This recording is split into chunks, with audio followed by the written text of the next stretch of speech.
పూజ్య గురువులు, కన్యాస్త్రీలు, ప్రియ సహోదరి సహోదరులారా, ఈరోజు యేసు ప్రభు యొక్క బాప్తిస్మ పండుగను కొనియాడుతున్న ఈనాటితో ఈ క్రిస్మస్ కాలం ముగుస్తుంది. చాలా మంచి రోజు. పవిత్ర ఆత్మచేత ప్రభు అభిషేకింపబడిన రోజు. పావుల రూపములో పవిత్ర ఆత్మ స్వర్గం నుంచి దిగివచ్చి యేసు ప్రభువుని అభిషేకించి ఆయన ఒక ప్రవక్తగా, ఒక గురువుగా, ఒక రాజుగా అభిషేకించి తన పరిచర్యను ప్రారంభించడానికి బలపరచింది ఆత్మ. ఈరోజు అదే ఆత్మ ఈ దేవాలయంలోనికి దిగి రాబోతుంది.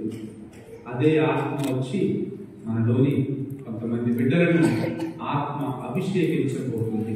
పత్రమైన అభ్యంజనం అనే దేవద్రవ్య అనుమానం ద్వారా సంసిద్ధపడతాం. అందరం ఆత్మను మనందరం స్వీకరించాలని, ఆత్మ చేత అభిషేకింపబడాలని, ఆత్మ ఇచ్చే బలంతో ఈ జీవిత యాత్రలో ఎటువంటి నిరాశకు, నిస్పృహకు లోను కాకుండా జీవిత యాత్రలో సంతోషంగా, సమాధానంగా ముందుకు సాగటానికి మనందరినీ అభిషేకించమని, ఆత్మతో బలపరచమని ప్రత్యేకంగా దేవుని పూజలో ప్రార్థన చేసుకుందాం.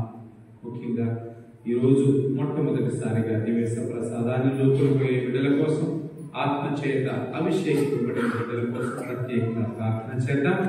మేము మీ కుటుంబాలను, ఈ సంఘాన్ని దేవుడు సమృద్ధిగా ఆశీర్వదించాలని కూడా ప్రార్థన చేస్తూ ఈ పూజను ప్రారంభించుకుందాం. సహోదరి సహోదరులారా, ఈ పూజను యోగ్య రీతిని నెరవేర్చుటకు ముందుగా మన పాపములను ఒప్పుకొని దేవుని యొక్క క్షమాపణకై వేడుకుందాం.